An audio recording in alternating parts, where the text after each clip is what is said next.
गौसे आज़म बमनी बेसरो सामा मदद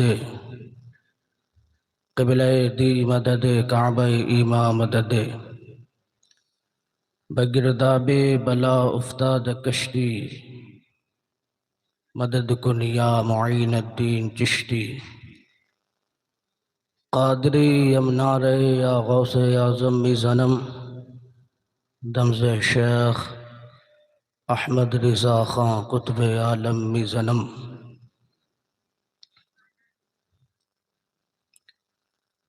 क्या बात रज़ा उस चमनिस्तान करम की, क्या बात रज़ा उस चमनिस्तान करम की। ज़हरा है कली जिसमें हुसैन और हसन फूल। ज़हरा है कली जिसमें हुसैन और हसन फूल। और या रसूल अल्लाह तेरी नस्ल पाक में है बच्चा बच्चा नूर का। तेरी नस्ल पाक में है बच्चा बच्चा नूर का। तू है आईने नूर तेरा सब घराना नूर का। तू है आईने नूर तेरा सब घराना नूर का। और जिनकी पाकी का खुदाए पाक करता है बयां, जिनकी पाकी का खुदाए पाक करता है बयां। आए ततहीर से जाहिर है शान अहले बैत। और उनके घर में बे इजाज़त जिब्रील आते नहीं। कद्र वाले जानते हैं कद्र व शान अहले बैत। और फातिमा के लाडले का आखिरी दीदार है। फातिमा के लाडले का आखिरी दीदार है। हश्र का हंगामा बरपा है मयाने अहले बैत। और घर लुटाना सर कटाना कोई तुझसे सीख ले। घर लुटाना सर कटाना कोई तुझसे सीख ले।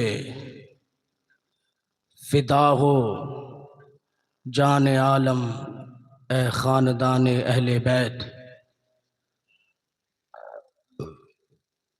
आइए हम और आप मिलकर नबी और आले नबी की बारगाह में हदिया दुरूद व सलाम का नजराना पेश करें। पढ़े बाबा से बुलंद अल्लाहु रब्ब मुहम्मदिन सल्लल्लाहु अलैहि वसल्लम नहनु इबादु मुहम्मदिन सल्लल्लाहु अलैहि वसल्लम सल्लु अलैहि सलातम व सलामन अलैका या रसूल अल्लाह सल्लल्लाहु तआला अलैहि वसल्लम। बाद नमाज इशा से अब तक आप हजरात ना तो मनक़बत और अच्छी निज़ामत समात कर रखे गए। काबिल मुबारकबाद है फैज़ान ताजुल औलिया कमेटी और जनाब शुएब भाई खुसूसियत के साथ और उनके साथ में जितने भी लोग हैं उन सबको मैं दिल की गहराइयों से मुबारकबाद पेश करता हूँ कि उन्होंने इतने अच्छे प्रोग्राम का इनेकाद किया। और ये मेहनतें किसी और की नहीं बल्कि आप ही के इमाम हज़रत अल्लामा मौलाना अहमद रज़ा साहब की मेहनतें हैं। और उनके दिल के अंदर कौम का दर्द भी भरा हुआ है ना। इसीलिए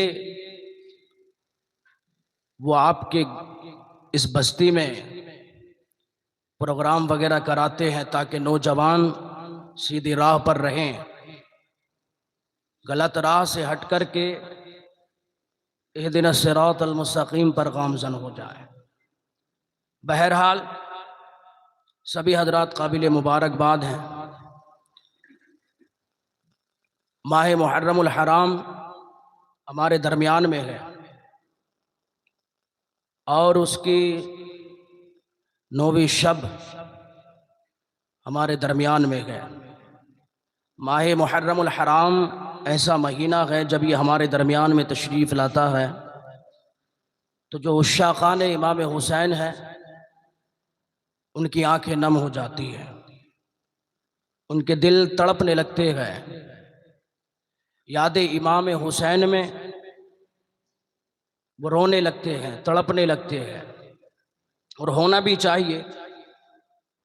इमाम हुसैन रज़ी अल्लाह ताला अन्हु व जुमला शुहदा की याद हमें मनाना चाहिए, इसलिए कि आशिकों की पहचान यही है कि वो जिससे मोहब्बत करते हैं, जिससे इश्क करते हैं, उसका जिक्र बारहा करना चाहिए।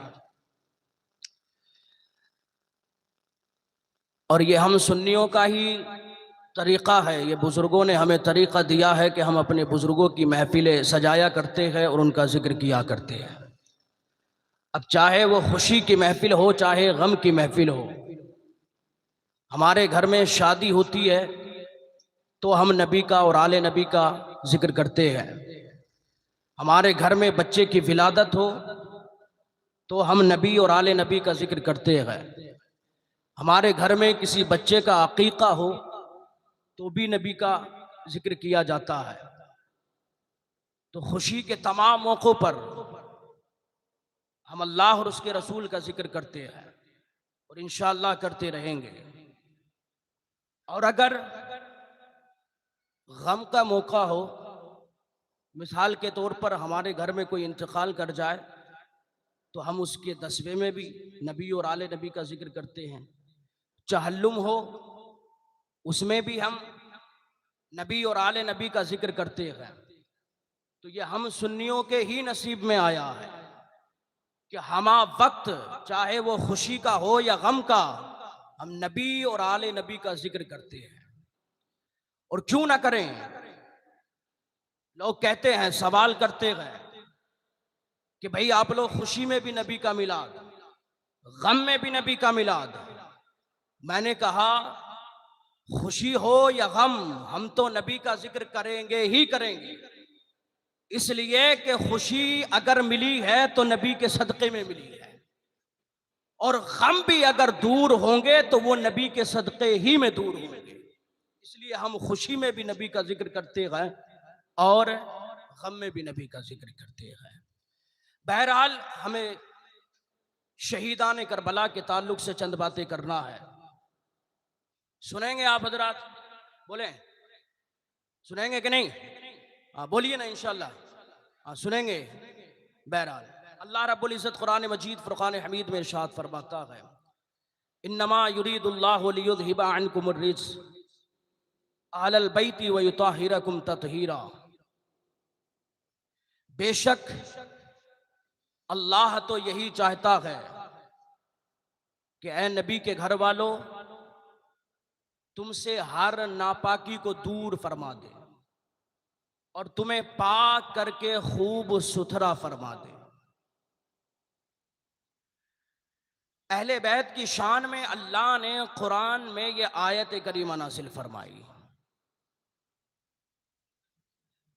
कि नबी के घर वालों, अल्लाह तो यही चाहता है कि तुमसे हर नापाकी को दूर कर दिया जाए और तुम्हें पाक करके खूब सुथरा कर दिया जाए। और हदीस पाक में आता है, सरकार दो आलम सल्लल्लाहु ताला अलैहि वसल्लम ने हजरत अली और फातिमा हसनैन करीमैन को अपनी चादर में लिया और अल्लाह के हुजूर दुआ की, मौला ये मेरे अहले बैत हैं, ये मेरे अहले बैत हैं, तू इनसे हर किस्म की नापाकी को दूर फरमा दे और इन्हें खूब पाक फरमा दे। तो अहले बैत की पाकी का जिक्र अल्लाह कुरान में फरमा रहा है और अहले बैत की पाकी के लिए दुआ मुस्तफ़ा फरमा रखे गए। तो अब यहां से ये बात समझ में आ गई कि अहले बैत का जिक्र करना किसी ऐसे वैसे की सुन्नत नहीं है, बल्कि अहले बैत का जिक्र करना अल्लाह और उसके रसूल की सुन्नत है। इसलिए कि अल्लाह खुद कुरान में अहले बैत का जिक्र फरमा रहा है। अल्लाह ने फरमाया, ऐ नबी के घर वालों, अल्लाह तो यही चाहता है कि तुमसे हर नापाकी को दूर फरमा दे और तुम्हें पाक करके खूब सुथरा फरमा दे। अल्लाह ने अहले बैत को हर नापाकी से पाक फरमा दिया है और खूब सुथरा फरमा दिया है। अहले बैत के कुलूब पाक थे, उनके अज़हान पाक थे, उनके किरदार पाक थे, उनके उठने बैठने का तरीका पाक था, रहने सहने का तरीका पाक था, उनके अखलास पाक थे, उनकी नीयतें पाक थी, उनके इरादे पाक थे, उनकी हर अदा पाक और साफ और सुथरी थी। इसलिए अल्लामा हसन रजा फरमाते हैं उनकी पाकी का खुदाए पाक करता है बयां, आये ततहीर से जाहिर है शान अली। आये ततहीर से जाहिर है शान अहले बैत। जिन अहले बैत की पाकी का जिक्र रब ताला कुरान में फरमाए तो भला उन अहले बैत की शान का अंदाजा कौन लगा सकता है।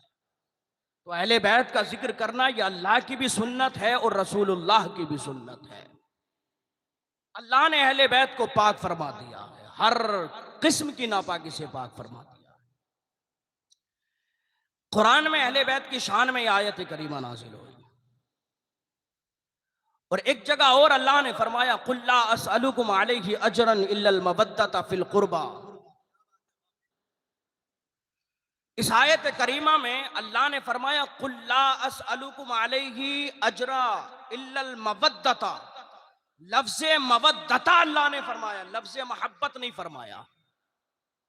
अल्लाह ने ये नहीं फरमाया कि अहले बैत की मोहब्बत पर मैं तुमसे कोई अज्र नहीं मांगता, महबूब फरमा दो। तो मवद्दत और मोहब्बत दोनों में फर्क है, थोड़ा सा फर्क है।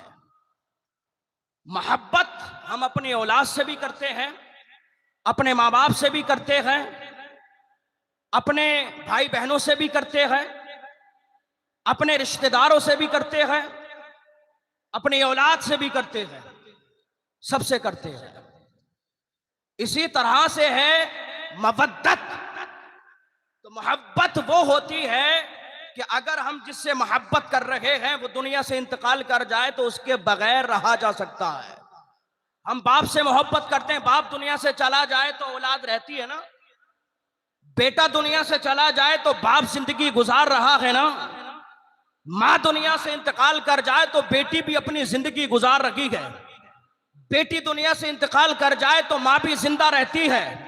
तो मोहब्बत वही है जिससे हम कर रहे हैं, वो अगर हमारे सामने ना भी हो, वो दुनिया से चला जाए तो हम उसके बगैर रह सकते हैं। लेकिन मवद्दत वो है जिससे हम मवद्दत करते हैं, वो अगर जुदा हो जाए तो उसके बगैर रहना मुश्किल हो जाता है। उसी मोहब्बत उसी मवद्दत को करने का हुक्म दिया गया अहले बैत से कि अहले बैत से मवद्दत करो, ऐसी मवद्दत करो कि उनके बगैर न जीना अच्छा है और ना मरना अच्छा है। जियो तो अहले बैत की मोहब्बत में, मरो तो अहले बैत की मोहब्बत में। अल्लाह के रसूल सल्लल्लाहु ताला अलैहि वसल्लम ने अहले बैत की शान में इरशाद फरमाया कि लोगों, मैं तुम्हारे दरमियान तो भारी भरकम चीजें छोड़े जा रहा हूं। एक है किताबुल्लाह और दूसरी है मेरे अहले बैत। तुम दोनों को थामे रखना, दोनों के दामन को पकड़ के रखना, कभी गुमराह नहीं होगे। क्या फरमाया सरकार ने कि मैं तुम्हारे दरमियान दो भारी चीजें छोड़ के जा रहा हूं, एक है कुरान और एक है मेरे अहले बैत। तुम दोनों के दामन को थाम के रखना, कभी गुमराह नहीं होगे। और आगे सरकार ने इरशाद फरमाया कि ये दोनों आपस में कभी जुदा नहीं होंगे। यानी कुरान अहले बैत से जुदा नहीं होगा, अहले बैत कुरान से जुदा नहीं होंगे। जहां अहले बैत होंगे वहां कुरान होगा, जहां कुरान होगा वहां अहले बैत होंगे। हमने और आपने देखा मदीने में इमाम हुसैन है, साथ में कुरान भी है।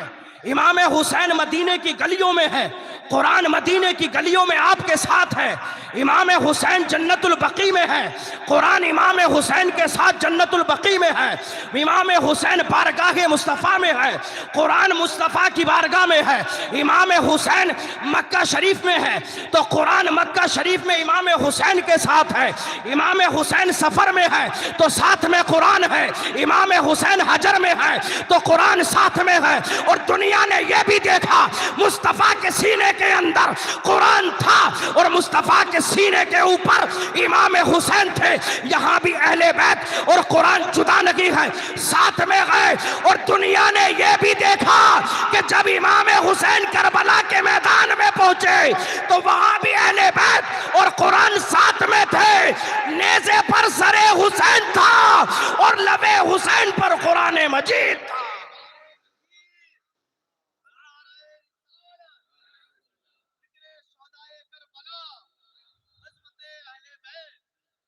दुनिया शाहिद है, कुरान अहले बैत से कभी जुदा नहीं हुआ। अहले बैत अगर करबला में हैं और सरे हुसैन नेज़े पर है तो लबे हुसैन पर कुरान की तिलावत जारी है। कुरान और अहले बैत कभी जुदा नहीं हो। बहुत अच्छी गुफ्तगू, वाह। कभी जुदा नहीं हो। इन दोनों को थाम के रखो, गुमराही नहीं होगी, हमेशा सीधी राह पर रहेंगे।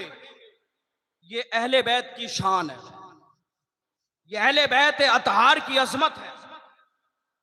और एक रिवायत में सरकार ने इरशाद फरमाया कि जो इमाम हसन से और इमाम हुसैन से और उनकी वालदा हजरत फातिमा से और उनके वालिद हजरत अली शेर खुदा से मोहब्बत करे। कोई सरकार ने फरमाया कि कोई शख्स इमाम हसन से, इमाम हुसैन से, हजरत फातिमा से, हजरत अली से, इन चारों से अगर कोई मोहब्बत करे तो बरोज़े क़यामत वो मेरे साथ मेरे दर्जे में रहेगा। सुभान अल्लाह। यानी सरकार फरमाते जन्नत के जिस दर्जे में मैं रहूंगा उसी दर्जे में वो शख्स भी रहेगा। वाह, सुभान अल्लाह, सुभान अल्लाह, जिंदाबाद। वाह। अहले बैत की मोहब्बत से सिर्फ जन्नत ही नहीं मिल रही है, बल्कि वो जगह मिल रही है जो अल्लाह ने खास अपने महबूब के लिए, जिसको हम जन्नतुल फिरदौस कहते हैं, उसमें जगह मिल रही है। यह अहले बैत की शान है। सरकार ने इरशाद फरमाया कि लोगों, मेरे अहले बैत तुम्हारे लिए कश्ती नूह के मिसल है। वाह। कश्ती नूह के मिसल है। कौन? मेरे अहले बैत। तूफान नूह आया, कश्ती नूह में जो लोग सवार हुए वो तूफान नूह की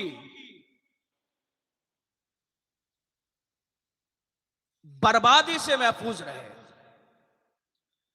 जो कश्ती नूह में सवार हुए वो नजात पा गए और जो कश्ती नूह में सवार नहीं हुए वो तूफान नूह में हलाक बर्बाद हो गए। समझ में आ गई बात? अब सरकार ने फरमाया मेरे अहले बैत हजरत नूह अलैहिस्सलाम की कश्ती के मिसल है। यानी सरकार ये फरमा रखे हैं तूफान नूह आया तो जो लोग कश्ती नूह में सवार हुए वो नजात पा गए, जो सवार नहीं हुए वो हलाक बर्बाद हो गए। गोया सरकार यही फरमाना चाह रहे हैं कि तूफान क़यामत आने वाला है, तूफान क़यामत आने वाला है। अब तुम में से जो कश्ती अहले बैत की मोहब्बत में सवार हो जाएगा वो तूफान क़यामत से नजात पा जाएगा और जो सवार नहीं होगा वो तूफान क़यामत में तबाह हो बर्बाद हो जाएगा। वाह वाह, क्या बात। समझ में आई? जो अहले बैत मोहब्बत की कश्ती में सवार हुआ समझ लो वो नजात पा गया, दुनिया भी कामयाब आखिरत भी कामयाब। अब एक हदीस यहां पर यह भी समाप्त करें सरकार ने फरमाया अस्हाबी कन नुजूम फबी अय्यिहिम इख्तदैतुम इह्तदैतुम। सरकार फरमाते मेरे तमाम सहाबा सितारों के मानिंद है, अगर तुमने किसी एक की इक्तिदा कर ली तो हिदायत पा जाओ। दोनों हदीसों को सामने रखो और फैसला करो। एक हदीस है, सरकार फरमा रहे मेरे अहले बैत कश्ती नूह की तरह है, अगर तुम उसमें सवार होगे तो नजात पा जाओगे।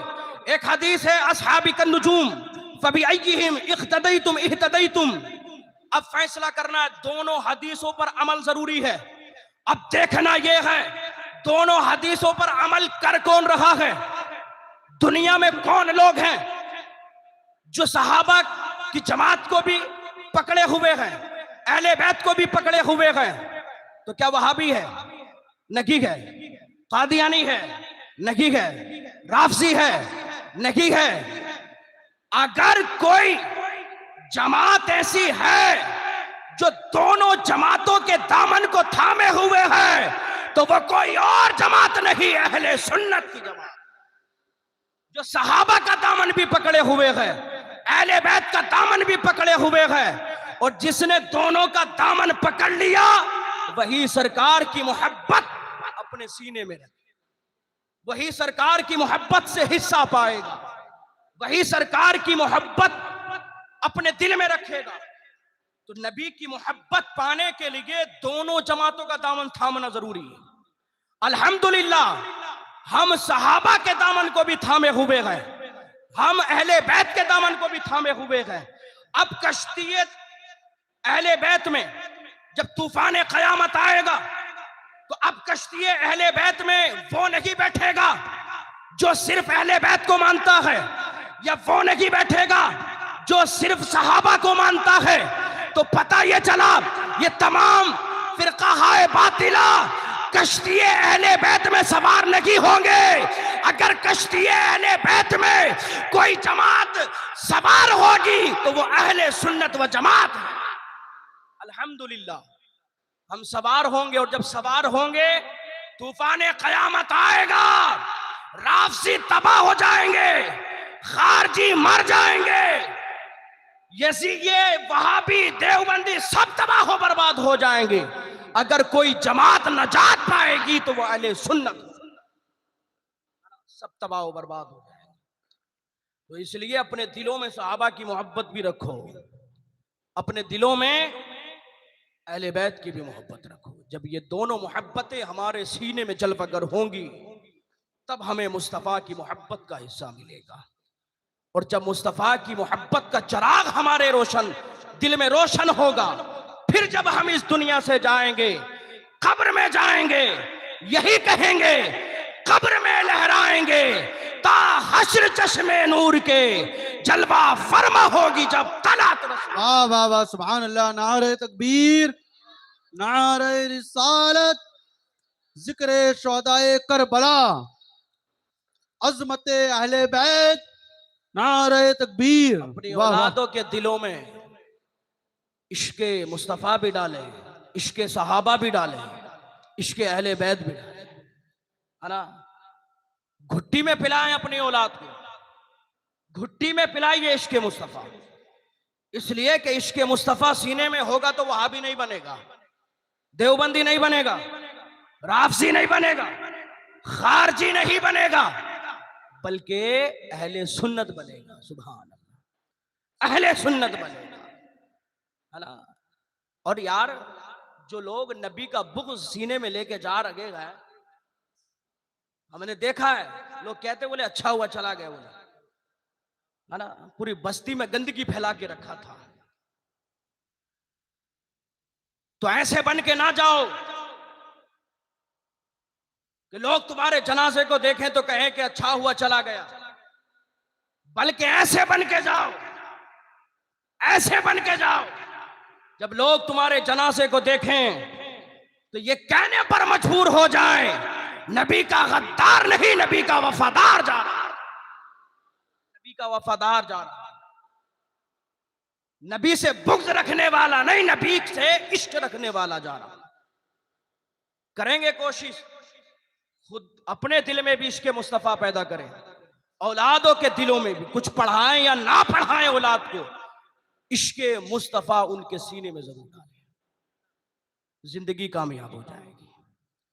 अहले बैत की शान ये है,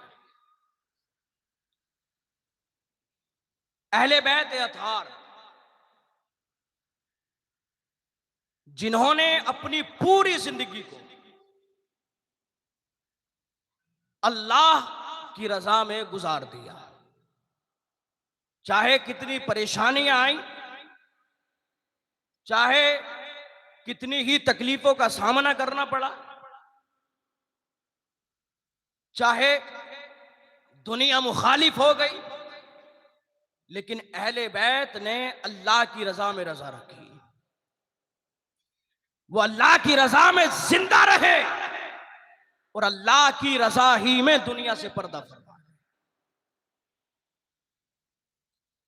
अहले बैत का घराना वो घराना है कि जिस घराने से आज से 1400 साल पहले भी सिर्फ गरीबी ही नहीं बल्कि अमीरों के घरों में भी चूल्हे अहले बैत के घर से जला करते, सबके घर अहले बैत के घर से चलते। कोई भी आया, कैसा भी आया, खाली नहीं लौटा। कोई सवाली आया, कोई यतीम आया, कोई मिस्कीन आया, कोई फकीर आया, अपने खाने के लिए रहे या ना रहे, अल्लाह की रजा के लिए उसका पेट भर दिया। हसनैन करीमैन की तबीयत अलील हुई, अल्लाह के रसूल सहाबा के साथ हजरत अली हजरत फातिमा के घर पहुंचे। सहाबा इकराम ने मशवरा दिया, अली हसनैन करीमैन की तबीयत अलील है, अल्लाह के लिए कोई नजर माने। नजर मानी गई, 3 दिन का रोजा रखेंगे। हजरत अली और फातिमा ने और एक खातून और, तीनों ने ये नजर मानी कि हम 3 दिन रोजा रखेंगे। हजरत इमाम हसन और इमाम हुसैन को अल्लाह ने शिफा अता फरमा दी। अब वक्त आया नजर पूरी करने का, रोजा रख लिया गया। अब घर में अफ्तार के लिए न चावल है न आटा, रिस्क मौजूद ही नहीं। हजरत अली गए, कर्ज के तौर पर किसी से थोड़ा सा आटा लाए, उस थोड़े से आटे में कुछ चंद रोटियां बनाई गई। अफ्तार के वक्त में वो रोटियां दस्तरखान पे सजाई गई। अफ्तार का वक्त करीब है, दरवाजे पर एक मिस्कीन आ गया, सवाल कर दिया, अल्लाह के नाम पे कुछ दो, भूखा हो। हजरत अली ने, हजरत फातिमा ने पूरी रोटियां उठा के उसको दे दिया, सुभान अल्लाह, और खुद पानी से अफ्तार किया। दूसरे दिन फिर रोजा रखा गया, फिर दरवाजे पर एक फकीर आ गया, उसने भी सवाल किया, पूरी रोटियां उसको दे दी। तीसरे दिन भी यही हुआ, सवाली आया, पूरी रोटियां उठा के दे दी। तो अहले बैत अतार की शान ये है कि आज से 1400 साल पहले भी उन्हीं के घर से लोग पल रहे थे और आज भी पल रहे हैं और कयामत तक पलते रहेंगे। हमें अल्लाह रिस्क दे रहा है, सदका अहले बैत का है। हमें अल्लाह ने औलाद अता फरमाई, सदका अहले बैत का है। अल्लाह ने हमें अच्छे माँ बाप दिए, सदका अहले बैत का है। अल्लाह ने हमें अच्छी औलाद से नवाजा, सदका अहले बैत का है। तो सब कुछ हमें अहले बैत से मिल रहा है और ये इतना देते हैं। आपसे या हमसे कोई मांगने आ जाए तो हम क्या देंगे? 2 रोटी का आटा, 1 प्लेट चावल, या 1 जोड़ा कपड़ा, या ज्यादा से ज्यादा 1 हफ्ते का राशन, या ज्यादा से ज्यादा 1 महीने का राशन। या ज्यादा से ज्यादा दिया भी तो साल भर का आप राशन दे सकते हैं, इससे ज्यादा आप किसी को नहीं दे सकते। लेकिन मुस्तफा की बारगाह वो है, अहले बैत का घराना वो है, वहां 8 दिन का नहीं, 15 दिन का नहीं, महीने का नहीं, साल भर का नहीं, बल्कि उसको इतना राशन दिया जाता है उसकी जिंदगी खत्म हो जाती है लेकिन राशन खत्म नहीं होता है। वाह वाह वाह वाह वाह। आला हजरत फरमाते कौन देता है देने को मुंह चाहिए, देने वाला है सच्चा हमारा नबी। वाह जिंदाबाद जिंदाबाद। नारे तकबीर, नारे रिसालत, जिक्र शोहदाए करबला।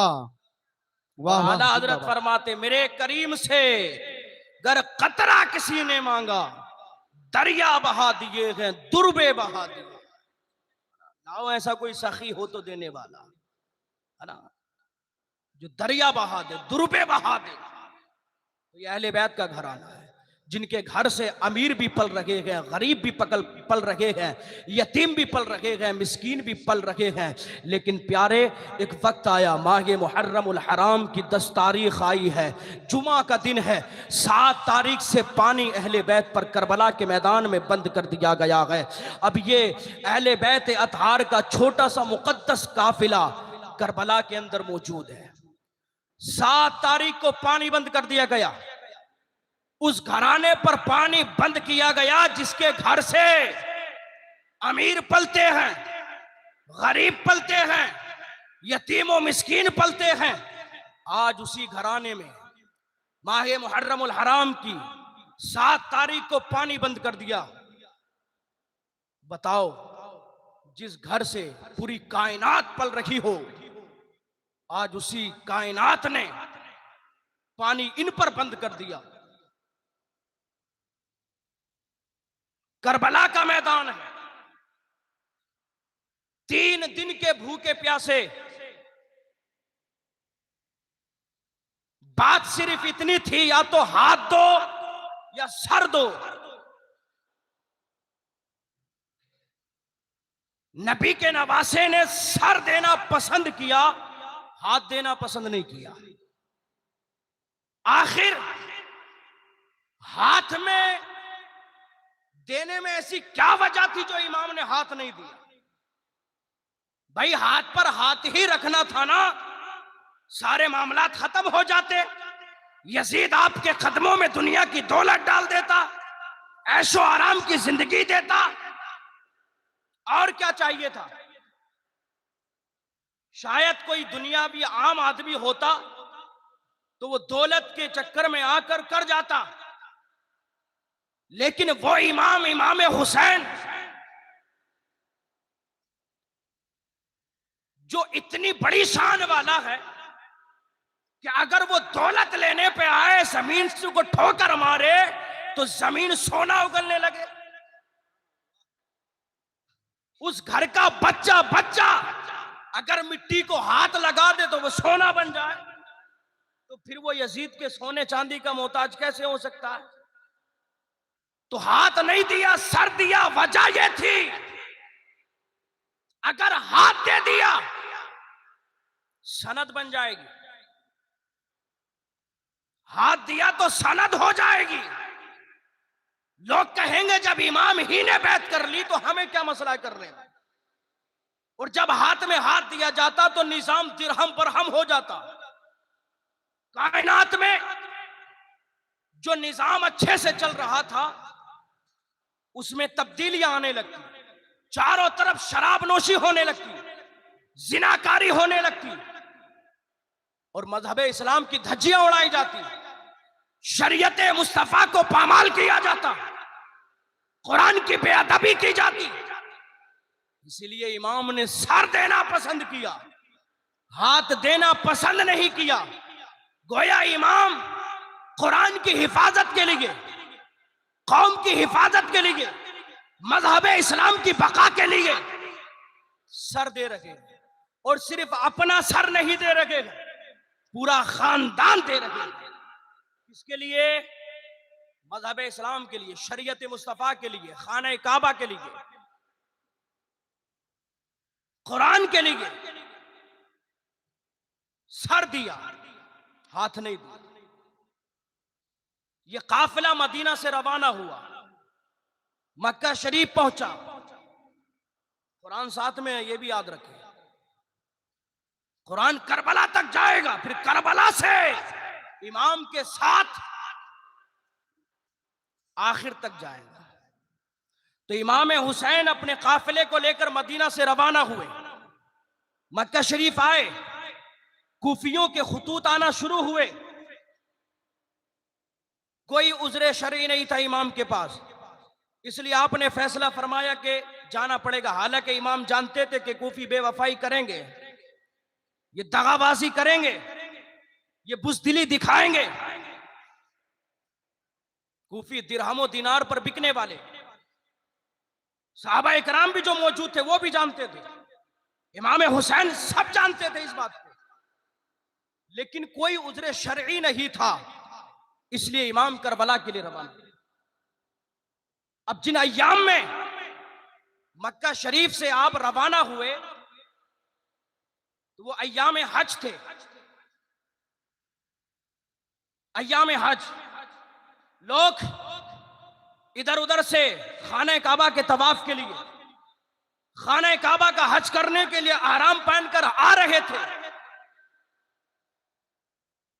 हर तरफ से लोग एहराम पहनकर अल्लाह के घर का तवाफ करने के लिए आ रहे थे, और इमाम अपने सर से कफन बांधकर खाने काबा की हिफाजत के लिए करबला रवाना हुआ। वाह, करबला रवाना हो रहे। पास बाने काबा इमाम हुसैन करबला पहुंचे। बहुत सारी बातें हुई इब्ने साद से, इब्ने ज़ियाद से, लेकिन वो यजीदी एक ही उनका कहना था, या तो सर दीजिए या हाथ दीजिए। पानी बंद किया गया। अब आई मुहर्रम की 10वीं शब, शाम का वक्त है। इब्ने साद ने कहा, इमाम या तो यजीद की बैत करने के लिए तैयार हो जाए या फिर अब जंग के लिए तैयार हो। मेरे इमाम ने इरशाद फरमाया, ठीक है, सर तो मैं दे सकता हूं, लेकिन मेरा हाथ जो मुस्तफा की अमानत है, मेरे नाना की अमानत है, हरगिज नहीं दे सकता। इमाम ने फरमाया, रात का वक्त दिया जाए। रात का वक्त दिया गया। इमाम ने अपने घर वालों को, अपने रिश्तेदारों को, अपने अजीज और कारिब को जमा किया। चराग बंद कर दिए गए, अंधेरा है। अब इमाम ने फरमाया, लोगों, ऐ मेरे घर वालों, तुम मेरे साथ आए हो। कोई अपने पीछे बीवी छोड़ के आया है, कोई छोटी बच्चियां बच्चे छोड़ के आया है। तुम में से जो जाना चाहता है वो अपने घर वापस चला जाए। अंधेरी रात है, मुझे किसी से कोई शिकायत नहीं। जो जाना चाहता है वो चला जाए, और ये ना सोचें कि आप चले जाएंगे तो जन्नत नहीं मिलेगी। जन्नत का परवाना मैं दिलाऊंगा। सुभान अल्लाह। जो जाना चाहता है अंधेरी रात में चला जाए। लेकिन तमाम लोगों ने बैक ज़बान कहा था, इमाम ये हरगिज नहीं हो सकता कि तुम्हारे ऊपर मुसीबतों के पहाड़ टूटे, तुम्हारे ऊपर कयामत आए और हम अपने बीवी बच्चों के लिए तुम्हें इस हाल में छोड़ के चले जाएं। ऐ इमाम, ये हरगिज हमसे ना होगा। ऐ इमाम, हम आपको छोड़ के कभी नहीं जाएंगे। अब मेरे इमाम ने इरशाद फरमाया कि ठीक है, नहीं जाना चाहते हो। इरशाद फरमाया, अब्बास चराग जला दो। अब्बास चराग रोशन कर दो। इमाम हुसैन का यकीन कामिल देखें। इमाम हुसैन ने चराग बुझवा दिए थे, लेकिन जब जलवाने की बारी आई तो अब्बास अलमदार का नाम लिया। गोया इमाम को यकीन कामिल था कि जो जाना चाहे जा सकता है, लेकिन मेरा अब्बास मुझे छोड़ के किसी हाल में नहीं जा सकता। इसीलिए अंधेरे में कहा, अब्बास चराग रोशन करो। इमाम जानते थे अब्बास मुझे छोड़ के कभी नहीं जाएगा। इमाम ने फरमाया, पूरी रात कुरान की तिलावत करो, अल्लाह की इबादत करो, इस्तग़फ़ार करो, दुरूद पाक पढ़ो। अब खैमे से कहीं से कुरान पढ़ने की आवाज आ रही है, कोई दुरूद पाक पढ़ रहा है, कोई इस्तग़फ़ार पढ़ रहा है। आखिर किस लिए? इमाम ने फरमाया था कि हो सकता है आज बंदगी की हमारी आखिरी रात हो, जिंदगी की भी आज हमारी रात आखिरी रात हो। लोगों, दिल खोल के आज अपने रब की इबादत कर लो, दिल खोल के आज कुरान की तिलावत कर लो, दिल खोल के आज इस्तग़फ़ार कर लो, दिल खोल कर आज मेरे नाना पर दुरूद पाक पढ़ लो। हो सकता है ये बंदगी की आज आखिरी रात हो, हमारी जिंदगी की आज आखिरी रात हो। प्यारे, हर खेमे से इबादत करने की आवाज़ें आ रही हैं, कहीं से कुरान की तिलावत की आवाज़ आ रही है, कहीं दुरूद सलाम की आवाज़ आ रही है। इसी दरमियान में हजरत इमाम हुसैन रदी अल्लाह ताला अन्हु की शहजादी 7 साल की सकीना है। अब हजरत सकीना रदी अल्लाह ताला अन्हा हजरत ज़ैनब के पास तशरीफ ले जाती है, अर्ज करती है, फूफी जान, हर खेमे से कुरान पढ़ने की आवाज आ रही है, मेरा भी दिल चाहता है कि मैं भी कुरान की तिलावत करूं, मेरा भी दिल चाहता है मैं भी कुरान को सीने से लगाऊं। अब फूफी जान, मेरा भी दिल चाहता है कि मैं भी कुरान को अपनी आंखों से लगाऊं, मैं भी कुरान को बोसा दूं। अब हजरत ज़ैनब इरशाद फरमाती है, बेटी सकीना, अगर तुम्हें कुरान ही पढ़ना है तो जाओ अपने बाबा इमाम हुसैन के पास चली जाओ, आज की रात तुम्हारे बाबा तुम्हें कुरान पढ़ाएंगे। अल्लाह की कसम प्यारे, 7 साल की बच्ची है सकीना। अब अपने नन्हे नन्हे कदमों से इमाम हुसैन अपने वालिद के पास जाती हैं, जाकर अर्ज करती हैं, बाबा जान, हर खेमे से कुरान पढ़ने की आवाज़ आ रही है, मैं भी चाहती हूँ कि कुरान की तिलावत करूँ। मेरे इमाम ने इरशाद फरमाया, बेटी कुरान पढ़ना चाहती हो? हाँ बाबा जान, कुरान की तिलावत करना चाहती हूँ। इमाम ने इरशाद फरमाया, अच्छा बेटा एक काम करो, वुजू कर लो, उसके बाद में कुरान की तिलावत की जाएगी। हजरत सकीना अर्ज करती है, बजान 3 दिन हो चुके हैं, पानी हमारे एक बूंद भी हमारे हल्क से नहीं उतरा है, एक बूंद पानी भी हमें मयसर नहीं हुआ है, फिर वुजू के लिए पानी कहाँ से आएगा? इमाम फरमाते, बेटी सकीना परेशान ना हो, हमारे इस्लाम में रुख्सत है, अगर पानी वुजू के लिए ना हो तो फिर तयम्मुम कर लिया जाए, मिट्टी से तयम्मुम कर लिया जाए। अब मैं बात यहाँ पर रोक के एक बात ये कहना चाहता हूँ, जो लोग आज हमारी देशभक्ति का हमसे सबूत मांगते हैं, उनको कहिए कि भाई हमें अपने देश से इतना प्यार है, इस मिट्टी से इतना प्यार है, अगर हमें नमाज पढ़ने के लिए, वुजू के लिए पानी ना मिले तो हम इसी मिट्टी से तयम्मुम करते हैं, इसी मिट्टी से हम तयम्मुम करके अल्लाह की इबादत करते हैं। खबरदार, आज के बाद हमसे देशभक्ति का सबूत न मांगना, इसलिए कि हमें अपने देश की मिट्टी से इस कदर प्यार है, हम तयम्मुम भी इसी से करते हैं और मरने के बाद दफन भी इसी के अंदर हो। वाह वाह, जिंदाबाद जिंदाबाद, वाह।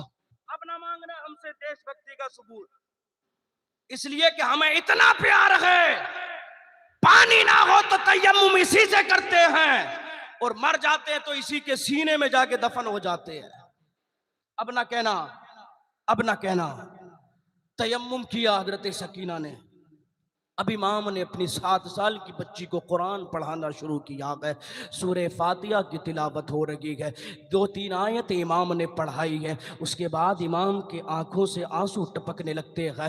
हजरत सकीना अर्ज करती हैं, बाबा जान, जब कोई बाप अपनी बच्ची को कुरान पढ़ाता है तो बाप को खुशी होती है, आपके रोने की वजह क्या है? इमाम इरशाद फरमाते, बेटी सकीना, बस एक ख्याल ने रुला दिया है, बस एक ख्याल आ गया है जहन में कि आज अपनी बेटी को कुरान की इब्तिदा मैंने करा दी है, पता नहीं इंतहा कौन कराएगा। बस यही सोच करके हजरत सकीना से इमाम हुसैन फरमा रहे हैं, बेटी इसीलिए रो रहा हूँ। आगे इस इमाम हुसैन ने इरशाद फरमाया, बेटी सकीना एक काम करो, अब तुम कुरान की तिलावत करो। अब मेरे इमाम ने अपने सर को सजदे में रखा है, अल्लाह की इबादत कर रहे हैं।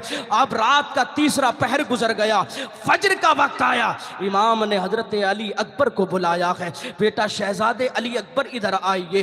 जी बाबा जान फरमाइए। अब इमाम हुसैन फरमाते हैं, अली अकबर जाओ मैदान करबला का जायजा लेकर के आओ, हालात कैसे हैं पता करके आओ। फरमाते हजरत अली अकबर 18 साल के जवान हैं, अब करबला के मैदान में तशरीफ लाए हैं, तमाम मैदान का नज़ारा किया है, तमाम मैदान का जायजा लिया है, सारे हालात अच्छे हैं, लेकिन एक अजीब वाक़या पेश आया कि सामने कोई खातून है जो सर से लेकर पैरों तक नकाब में है और वो ज़ारो क़तार रो भी रही है और अपने दुपट्टे के आंचल से ज़मीन करबला को साफ भी कर रही है। फरमाते हज़रत अली अकबर ने जब उस खातून को देखा, उस खातून के पास तशरीफ़ ले जाते हैं, जाकर के कहते हैं खातून कौन हो, कहाँ से आई हो, तुम्हारा नाम क्या है, मैदान करबला में तुम्हारा काम क्या है। फरमाते हज़रत अली ने जब इतना, हज़रत अली अकबर ने जब इतना कहा तो खातून ने कोई जवाब न दिया। आखिरकार हज़रत अली अकबर बाबा जान के पास तशरीफ़ लाते हैं। इमाम हुसैन फरमाते शहजादे बताओ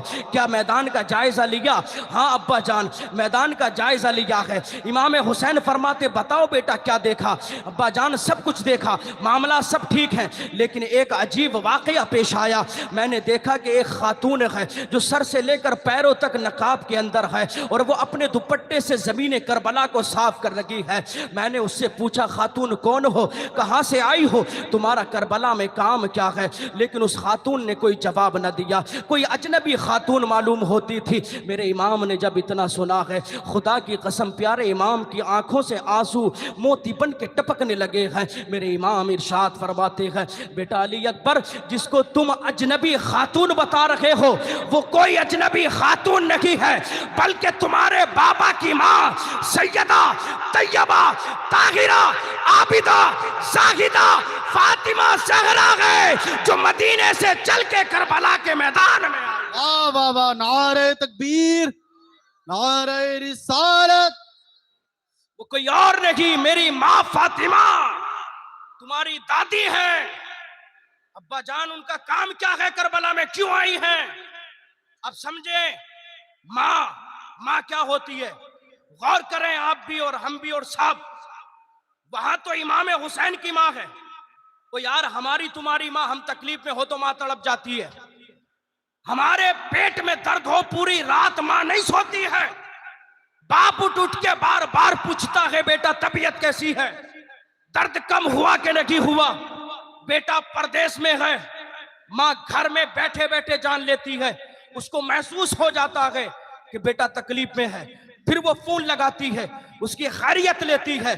प्यारे जब हमारे और आपकी माँ का ये हाल है, हम परेशानी में होते हैं तो हमारी माँ तड़प जाया करती है। लेकिन अफसोस की बात यहाँ ये है प्यारे, अगर माँ को दर्द होता है तो कोई बेटा मैंने आज तक तड़पते हुए नहीं देखा है। माँ के पैरों में अगर दर्द है तो मैंने बेटों को रोते हुए नहीं देखा है। माँ के शिकम में तकलीफ है, मैंने बेटों को आंसू बहाते हुए नहीं देखा है। और यार ऐसा क्यों है, जब औलाद दर्द में होती है, जब औलाद तकलीफ में होती है तो हमने माँ को पूरी पूरी रात रोते देखा है, हमने माँ को पूरी रात बैठकर गुजारते हुए देखा है।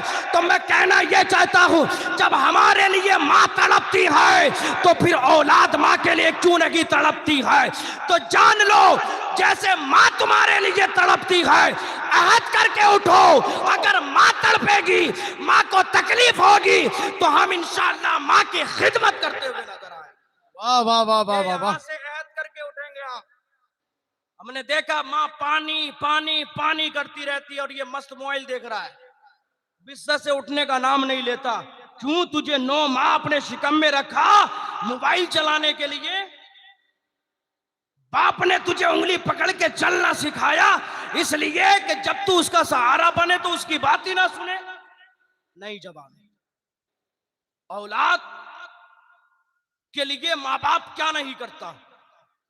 बाप जब औलाद के लिए कमाने निकलता, सूरज उसके सवा नेज़े पर जब आ जाता है ना तो उसका खून पसीना बहने लगता है, लेकिन वो हार नहीं मानता, इसलिए कि उसे अपनी औलाद का पेट भरना है। अगर उसने कमाना छोड़ दिया तो बच्चे कैसे पालेगा, बच्चे कैसे पालेगा।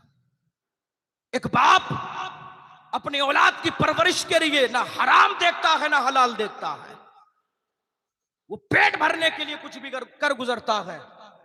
तो क्या औलाद का फर्ज नहीं बनता कि वो माँ बाप का ख्याल रखे? क्या औलाद का ये फर्ज नहीं बनता कि वो अपने माँ बाप के लिए उनके खाने पीने की चीजें लाए, दवाई वगैरह ला करके दे, है ना। हमने देखा यार बूढ़ी बूढ़ी माएं जिनको चलना भी नहीं जमता, हाथ पैर कांपते हैं, वो दवा खाने जाके खुद दवाई लेने जाती है और बेटा मस्त अंदर सो रहा है। वो क्यों? इसलिए पाला क्या इसलिए तेरी परवरिश करी कि मां तकलीफ में हो और तू सोता रहे? नहीं जवानों, अभी भी वक्त है। अल्लाह की कसम, अगर माँ बाप तुमसे नाराज है तो मस्जिद में जाके सर पटक पटक के मर जाना। अल्लाह तुमसे कभी राजी नहीं हो सकता, इसलिए कि माँ बाप की रजा में अल्लाह की रजा है, माँ बाप की नाराजगी में अल्लाह की नाराजगी है। माँ बाप राजी है तो अल्लाह भी राजी है। बात समझ में आ गई? करेंगे माँ बाप की खिदमत? बोले इंशाअल्लाह करेंगे। तो हमारी तुम्हारी माओ का ये हाल है, तो वहां तो इमाम हुसैन 3 दिन के भूखे प्यासे हैं, तो बताओ मदीने के अंदर कब्र के अंदर हजरत फातिमा पर क्या गुजर रही होगी जब उन्होंने देखा होगा कि मेरे घर वालों पर, मेरे बच्चों पर, मेरी बेटियों पर 3 दिन से जालिमों ने पानी बंद कर दिया है। इसीलिए मदीना से अपनी कब्र से उठ के आई हैं, करबला के मैदान को साफ इसलिए कर रही है। फातिमा जानती है कि मेरा बेटा 72 जख्म खाकर घोड़े से जमीन पर आएगा तो मुझे ये गवारा नहीं है कि कोई कंकर मेरे बेटे को चुभ जाए, कोई कांटा मेरे बेटे को लग जाए। प्यारे, ये माँ हुआ करती है जो अपने बेटे के लिए सब कुछ कर गुजरती है, वो सब कुछ कर जाती है अपने बेटे के लिए। इमाम हुसैन रज़ी अल्लाह तआला अन्हु है। अब सूरज तुलू होता है, अब जंग का ऐलान कर दिया गया, अब जंग का ऐलान कर दिया। अल मुख्तसर, तमाम दोस्त अजीजो खारिब सबने यके बाद दीगरे इमाम हुसैन पर अपनी जानों को कुर्बान कर दिया। वक्त इतना नहीं है तफसील में जाने का। औलाद अकील भी जा चुके, औलाद हाशिम। अब बारी आई औलाद इमाम हसन की। यूं समझे, हजरत कासिम, वो हजरत कासिम जब पैदा हुए तो दूध नहीं पिया।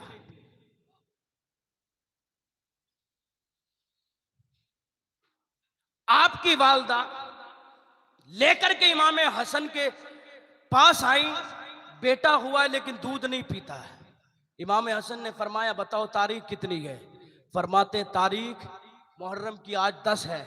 इमाम हसन ने फरमाया कि मुहर्रम की 10 तारीख को ये करबला के मैदान में मेरे भाई हसन पर अपनी जान को कुर्बान करेगा, इसलिए आज की तारीख दूध नहीं पी रहा है।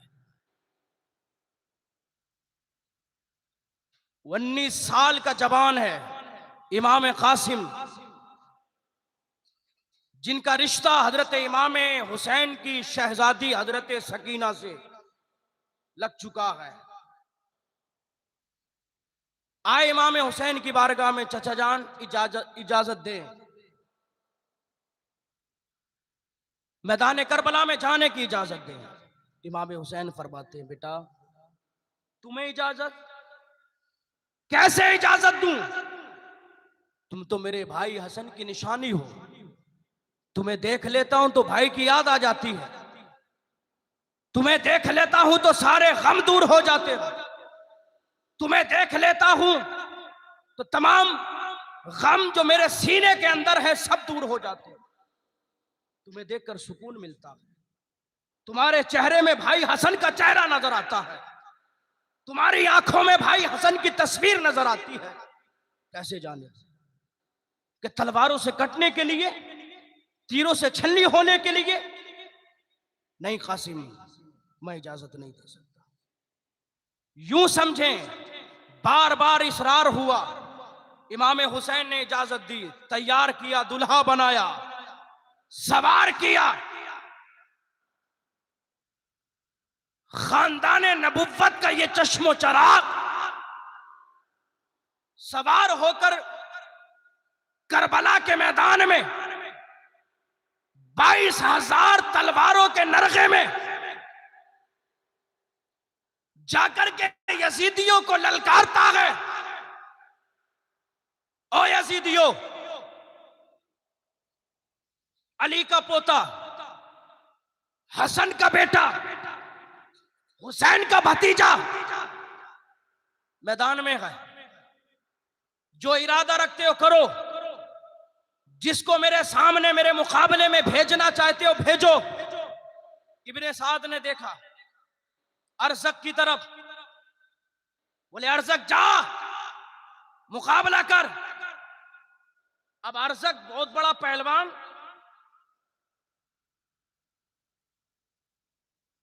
इराक और शाम में उसके चर्चे। कहने लगा इब्ने साद पगला गए हो, बच्चे के मुकाबले में मैं जाऊं? इब्ने साद पलट के कहता मैं नहीं हूं पगला हो गया, तू पगला हो गया। इसको बच्चा ना समझ, इसकी उम्र मत देख, बल्कि ये देख इसकी रगों में खून किसका दौड़ रहा है, इसकी रगों में दूध किसका। इसकी उम्र पे ना जा, ये देख किस खानदान का चराग है, ये फातह खैबर का पोता है, ये शेर खुदा का शेर नर है, इसकी रगों में फातिमा का दूध है, हल्के में ना ले। बोले मैं नहीं जाता। बोले मेरे 4 बेटे हैं, उनमें से किसी एक को भेज देता हूं, 2 मिनट में सर लेके आएंगे। बड़ा बेटा शेर की तरह दहाड़ते हुए, बादल की तरह गरजते हुए, सवारी को कुदाते हुए इमाम कासिम के मुकाबले में आया। इमाम कासिम पर वार किया, इमाम ने उसके वार को बेकार किया, पलटकर भरपूर ऐसा वार किया कि एक ही वार में उसको जहन्नम में पहुंचा। दूसरा बेटा आया, वो भी गया, तीसरा आया, वो भी गया, और उसी अरज़क के बेटे की तलवार आपने ले ली। अब अरज़क बैठा देख रहा था, आग बगूला हो गया गुस्से में। बोले यार बड़ी जिल्लत के साथ बेटों को मार दिया। अब जो पहले आने को तैयार नहीं था, अब वो आने पर घुटनों के बल मजबूर हो गया। इमाम कासिम के मुकाबले में आया डींगे मारते हुए, कहने लगा कासिम मौत तुम्हारे सर पर मंडरा रखी है, अब तुम्हें बचाने वाला कोई नहीं होगा, इतने वार करूंगा कि अपने आप को बचा ना सकोगे। हजरत इमाम कासिम ने इरशाद फरमाया, हाँ तेरे चर्चे होंगे इराक में, तेरे चर्चे होंगे मुल्क शाम में, लेकिन सामने देख, सामने सिर्फ 19 साल का जवान नहीं है, सामने फातह खैबर का पोता है, सामने इमाम हसन का बेटा है, सामने इमाम हुसैन का भतीजा है। सुन, होंगे तेरे चर्चे, लेकिन इतना बड़ा पहलवान होने के बावजूद तुझे घोड़े की जीन तक कसना नहीं आता, कैसा पहलवान है? बस इतना कहा, हजरत कासिम ने वो झुका और इमाम कासिम ने ऐसा वार किया, एक ही वार में उसके जिस्म के 2 टुकड़े कर दिए। मुख्तसर लड़ते लड़ते लड़ते लड़ते एक एक करके जो भी आया कोई नहीं बचा। इब्ने साद ने कहा ऐसे रिया, अब चारों तरफ से तीरों की बारिश करो। चारों तरफ से तीर आने लगे। अब शेर खुदा का एक शेर आखिर कितनी देर तक उनका मुकाबला करता। वक्त आया, जमीन पर आए, चचा को पुकारा, चचा खबर लीजिए, इमाम हुसैन करबला में गए, बेटे को उठाया, सरगोद में रखा, खेमे में लाए। उसके बाद में हजरत अली अकबर 18 साल के जवान मैदान में गए। 22,000 के लश्कर में कोई एक ऐसा नहीं था जो अली अकबर के मुकाबले में आने को तैयार होता। ललकारा आपने, जब कोई ना आया तो खुद ही अपने घोड़े को दौड़ा करके यजीदी फौज में जाके घुस गए, और जो तलवार फजा में लहराई है, जिस तरफ भी तलवार का रुख होता सर ऐसे उड़ा करते थे जैसे कि कोई बॉल उड़ा रहा है ना, ऐसे सर उड़ते, परे के परे काट डाले, यजीदियों की लाशों के अंबार लगा दिए, सबको जहन्नम में भिजा दिया। आखिरकार लड़ते लड़ते शहादत का जाम आपने नोश फरमाया। हजरत अब्बास कहने लगे भाई अब इजाजत दे। बोले नहीं, तुम्हें नहीं इजाजत दे सकता, तुम तो मेरे अलमदार हो, तुम गए और शहीद हो गए तो मेरी तो कमर टूट जाएगी, फिर मेरा आलम कौन उठाएगा। भाई सकीना की प्यास नहीं देखी जाती है, 6 माह के अली असगर की प्यास नहीं देखी जाती। इजाजत दी गई। नहरे फुरात में घोड़ा जाके खड़ा कर दिया, मशकीजे में पानी भरा, चुल्लू में पानी लिया, वापस डाल दिया, नहीं पिया। बोले ये कैसे हो सकता है, नबी की शहजादियां, नबी के बच्चे प्यासे रहे और अब्बास पानी पिए। मशकीजा लिया, कांधे में डाला, एड़ लगाई घोड़े को, चारों तरफ से घेर लिया, शोर मचने लगा, रोको रोको, पानी ना पहुंचने पाए। इतना डर था यजीदियों में, बोले एक बूंद भी अगर पहुंचा तो बोले वाट अपनी लगने वाली है, एक बूंद भी नहीं जाने देना। ऐसा ही हुआ, चारों तरफ से तीर आने लगे। एक बाजू कटा, दूसरे बाजू में आपने मशकीजा लिया, वो भी कटा, दांतों में दबाया, फिर एक जालिम ने ऐसा तीर मारा, मशकीजे में जाके लगा, पूरा पानी जमीन पर बह गया। आखिरी सांस इमाम की गोद में ली, शहादत का जाम नोश फरमाया। हजरत अली असगर लेके आएंगे शहर बानो, मेरे सरताज अब नहीं देखा जाता, ले जाइए, हो सकता है यजीदियों को रहम आ जाए, 1-2 बूंद इसके हल्क से उतार दें। नहीं आया रहम,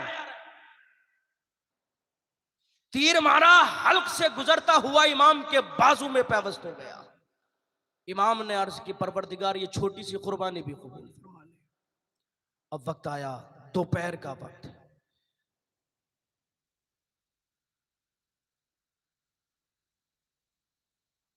हरम नबुव्वत के तमाम चश्मो चराग बुझ चुके हैं, अब इमाम की बारी है। खेमे में तशरीफ ले गए, बहन ज़ैनब को समझाना है, बीवियों को तलकीन करना है, बेटी सकीना से प्यार करना, बीमार ज़ैनुल आबिदीन को वसीयत करना है। तशरीफ ले गए, बहन ज़ैनब को बुलाया, बहन ज़ैनब सब्र का दामन न छोड़ना, कितनी भी तकलीफें आए सब्र का दामन कभी ना छोड़ना। बहन ज़ैनब ये मेरी 7 साल की बच्ची है, मैं बड़ा प्यार करता हूं इससे, बड़ी मोहब्बत करता हूं, ये रात को मेरे बगैर सो नहीं पाती। बहन ज़ैनब तो इसका ख्याल रखना, तो इसे बाप का प्यार भी देना, बाप की मोहब्बत भी देना, और इसे यतीमी कभी एहसास ना होने देना। इमाम ज़ैनुल आबिदीन को वसीयत फरमाई।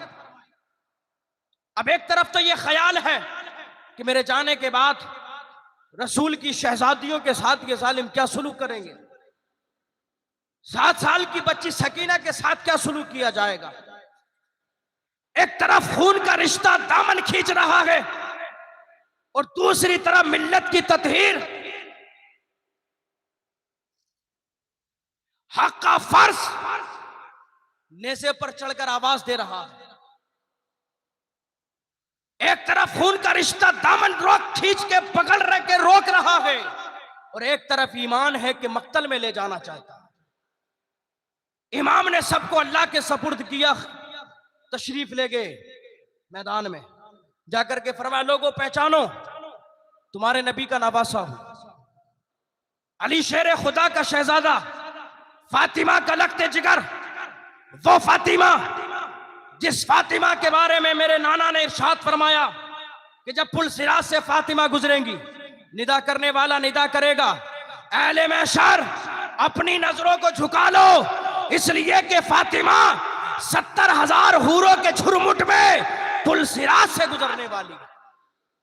पहचानो मेरी शान को। यजीदियों ने एक ही जवाब दिया, सर देना है दो, हाथ देना है दो। इमाम ने फरमाया, सर दूंगा हाथ नहीं दूंगा, जो करना चाहते करो।